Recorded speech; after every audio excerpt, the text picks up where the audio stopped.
성도는 양심으로 이긴다. 베드로 사도는 각지에 흩어져 있는 순례자들, 예수님을 믿는다는 이유로 고난받는 사람들이 어떻게 그 고난을 지혜롭게 대처하고 또 이겨낼 수 있을 것인가에 대해서 교훈을 열어주고 있습니다.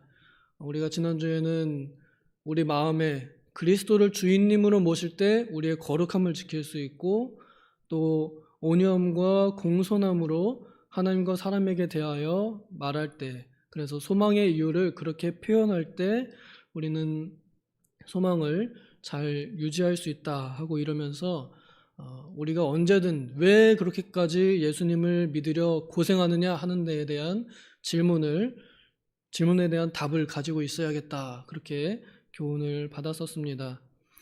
오늘은 선한 양심에 대해서 교훈을 줍니다. 여기 서 있는 저는 선한 양심을 쓰기가 굉장히 어려운 사람입니다. 차마 감히 선한 양심을 쓰십시오 이렇게 말할 수 있는 자신이 없습니다. 아마 우리가 시험 본다 그러면은 여기 있는 항목 중에서 뭐 말조심, 행동조심 이럴 때 양심조심, 과연 이 과목을 우리가 합격할 수 있을까 모르겠습니다. 정말 제일 자신 없는 것이 양심에 대한 것 같습니다. 양심이라는 것은 지식에 기본합니다. 우리가 알고 있는 것이 우리의 양심을 바탕으로 깔고 있는 것이죠. 양심은 우리 마음의 통치기관이다 이렇게 표현할 수도 있겠는데요.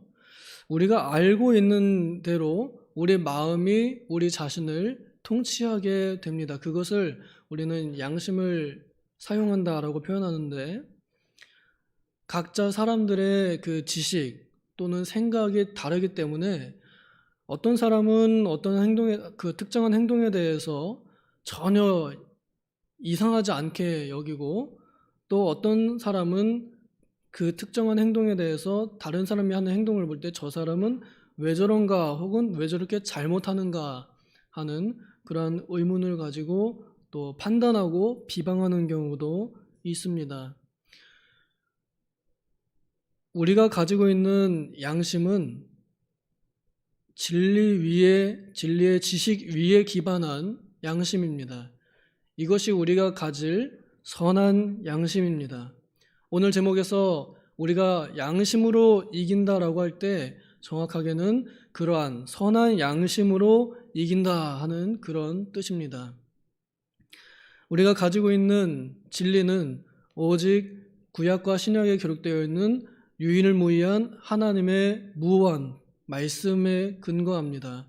이 말씀 자체가 우리 양심의 지식이요 선한 양심의 교과서라고 할 수 있겠습니다.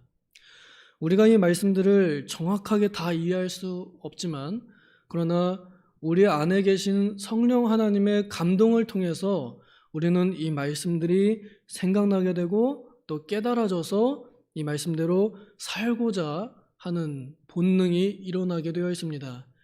이것이 우리가 중생했을 때, 거듭났을 때, 예수님을 나의 구주로 믿었을 때, 나의 모든 죄를 주님 앞에 고백하는 회개가 일어났을 때 우리는 양심이 회복되었습니다. 우리의 양심이 죽었던 데서, 그래서 아주 선을 행할 수 있는 기준도 없고 능력도 없는 상태에서 어느 정도 선도 행할 수 있고 분별할 수 있는 그런 상태로 전환되었습니다.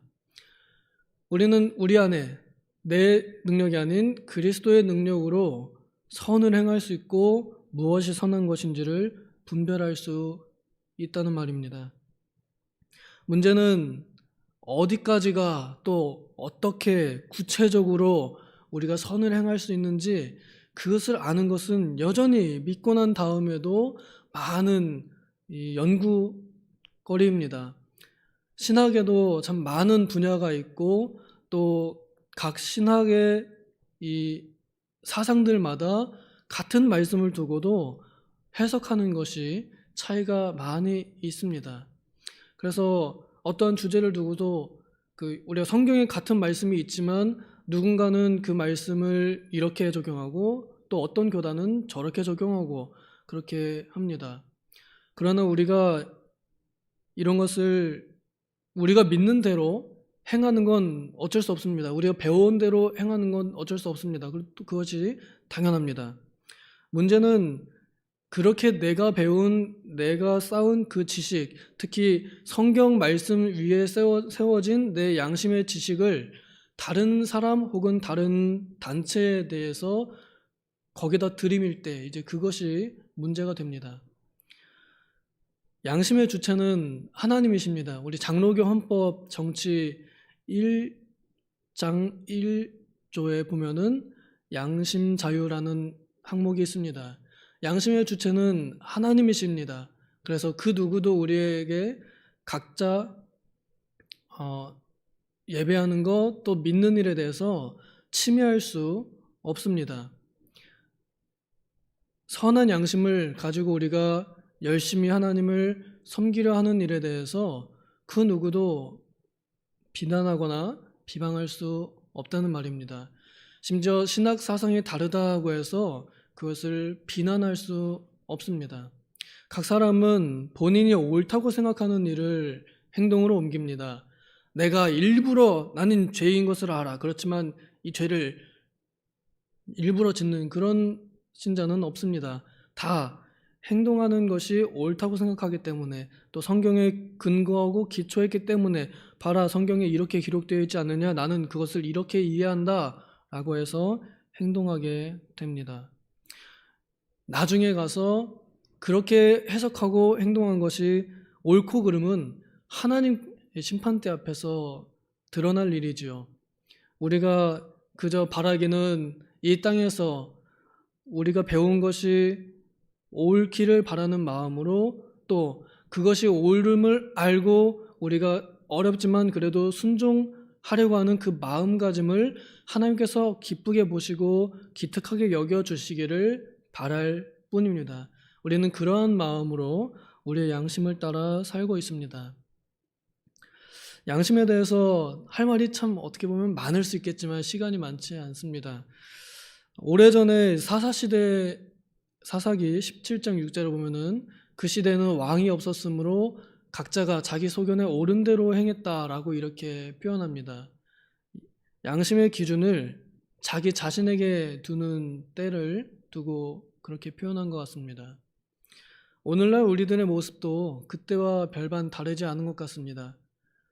믿지 않는 자들은 말할 것도 없고 본인들이 양심의 기준이 되고 오늘날 믿는 자인 우리들도 예수님을 왕으로 말로는 하지만 그러나 실제로 내 양심의 왕은 나 자신인 경우가 많이 있는 것 같습니다. 제 자신을 볼 때에도 그렇게 느껴집니다. 나는 여전히 주님을 왕으로 그리스도를 나의 주님으로 모셔야 되지만 여전히 내 양심의 통치자는 내 자신인 것 같고 내가 이 양심의 기준이 되는 것, 내 생각이 내 양심의 기준이 되는 그런 때가 많은 것 같습니다. 성경을 안다고 하고 또 성경을 연구한다고 하면서 오히려 내 생각에 성경을 끼워 맞추는 일을 더 많이 하지 않나 참 그러한 이 마음도 듭니다. 굉장히 조심스러운 일인데요. 그래서 오히려 우리가 가질 수 있는 선한 양심은 내가 그 자리에서 내려오는 것입니다. 내 양심의 통치기관 위에 앉아있는 내 자신을 스스로 끌어내려서 그래서 그 위에 그 자리에 내 안에 계신 성령께서 나를 사랑하사 나를 위해 죽으신 그리스도를 믿는 믿음으로 살도록 그렇게 내 자리에 주님을 모시는 것 이것이 우리가 가질 수 있는 선한 양심이라 생각합니다. 우리 교단의 스승 되셨던 김현복 목사님의 가르침을 우리 교회도 여전히 따라서 가르치고 또 그렇게 배웁니다. 주보에 보시면은 3대 표지가 있죠. 일심정력, 삼가조심, 신앙 양심 이렇게 되어 있습니다. 참 이 신앙의 좋은 덕목들을 우리에게 잘 가르쳐 주셨습니다. 그 신앙 양심이라는 말은 선한 양심과 같은 의미라고 볼 수도 있겠습니다. 믿음에 근거하여서 양심을 잘 쓰라는 말이겠죠. 우리 스스로는 이 양심을 제대로 분별할 수도 없고 또 그 양심을 제대로 분별했다 하더라도 그렇게 몸으로 말로 실천하는 것이 정말 어렵습니다. 제대로 분별하려면 우리 안에 성령께서 성령의 지혜로만 하나님의 말씀을 분별할 수 있고 또 우리의 연약한 의지를 오직 우리 안에 계신 성령께서 도우셔야만 우리가 알고 있는 이 선한 양심을 제대로 발휘할 수 있습니다. 그러므로 우리 자신을 우리 마음의 통치자로서 내려놓고 내 마음의 통치자를 예수님으로 모실 때 그때 성령께서 분별하게 하시고 또 행동하게 하실 것입니다. 이것을 우리는 연습해야 할 것 같습니다. 하나님, 예수님, 내 마음을 주장하시옵소서. 내 마음을 주께 내어드립니다. 나의 양심을 주님 사용하시옵소서 하고 이렇게 해야 할 것 같습니다. 우리가 아는 유명한 데살로니가 전서 5장에 보면은 항상 기뻐하라, 쉬지 말고 기도하라, 범사에 감사하라 하고 그 다음에 성령을 소멸치 말라 하고 이렇게 되어 있습니다. 성령을 이미 우리 안에 들어오신 성령은 소멸되지 않습니다. 사라지지 않으십니다. 그러나 거의 없어진 것과 같은 상태가 될 수도 있습니다. 이것을 바울 사도는 양심에 화인 맞았다, 불도장 찍혔다, 아무것도 양심으로 느껴지지 않는다 이렇게 표현합니다. 양심이 화인이 맞게 되면 믿음이 파선합니다. 바울은 파선한 모습을 직접 보았고 당했었습니다. 뱃머리가 모래바닥에 처박히고 배 꼬리가 부서진 그런 모습을 봤습니다. 믿음이 파선하는 데에는 그렇게 양심이 무너지는 것으로 시작합니다. 이 양심을 우리가 제대로 지켜야 믿음도 제대로 지킬 수 있을 것인데 다시 말하지만 우리 본인의 힘으로 내 힘으로는 안 됩니다. 예수님의 능력으로 됩니다. 그래서 그러면 어떻게 하면 좋을까 하는 것이 제 고민인데요. 선한 양심을 가지라 하는 것에 대해서 그 교훈을 저는 쉽게 표현하자면 주님, 내 마음이 아닌 주님 마음대로 하세요 라고 이렇게 내어 맡기는 것입니다. 나를 주님의 마음으로 맡겨드리는 것. 주님, 내가 양심대로 살기 쉽지 않습니다. 그러나 에라 모르겠다. 주님 마음대로 하세요. 이렇게 하고 주님께 내 마음을 내어드리는 것. 그래서 내 입에서 양심 쓰는 말이 나오도록 그냥 눈 딱 감고 양심 쓰는 말을 내뱉는 거예요. 사람들이 나한테 뭐라고 욕하든지 네 양심이 그렇게 깨끗하냐? 얼마든지 우리는 공격받을 수 있습니다. 에라 모르겠다. 주님 마음대로 하세요. 난 양심대로 합니다. 난 주님의 말씀대로 합니다. 이렇게 내지르는 이런 것 우리가 여러 가지 따지고 보면은 그렇게 못합니다. 내가 이 양심을 여기서 쓰게 되면은 이제 앞으로 피해볼 것들이 무엇이고 이런 것들이 계산됩니다. 눈 딱 감고 에라 모르겠다. 주님 마음대로 하세요. 내 입에서 주님의 말씀이 튀어나오도록 그렇게 내어 맡기는 일, 이것이 우리가 양심을 선하게 쓸 수 있는 방법이 아닐까, 거기까지만 생각을 해보았습니다. 쉽진 않지만 이렇게 양심을 선하게 쓰면 그 다음에는 오히려 그 양심을 비방했던 사람들이 부끄러움을 당하게 된다라고 이렇게 베드로 사도가 말합니다. 본인이 경험을 해봤기 때문에 할 수 있는 조언일 텐데요. 우리가 양심을 쓸 때 오는 것은 고난과 함께 승리도 오게 된다는 것입니다. 우리가 고난을 그래서 궁극적으로 이기는 방법은 바로 선한 양심을 쓰는 것이다. 이 양심을 쓸 때에 괴롭지만 우리는 믿음으로 그 어려움을 이겨나갈 수 있다는 교훈을 받습니다.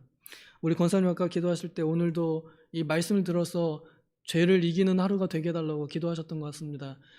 오늘 이 말씀 기억하시면서 선한 양심을 쓰고자 하는 그 마음의 방향을 가지고 주님 내 마음이 아닌 주님 마음대로 하세요 라고 하는 고백이 우리의 오늘 삶 하루 가운데 계속적으로 고백되어지기를 원합니다.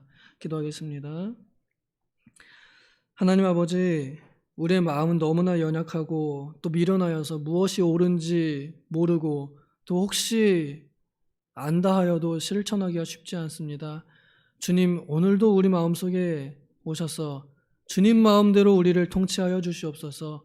그리하여 내 힘은 약하지만 주님의 능력으로 선한 양심이 우리를 통해서 발휘될 수 있도록 주님 역사하여 주시옵소서.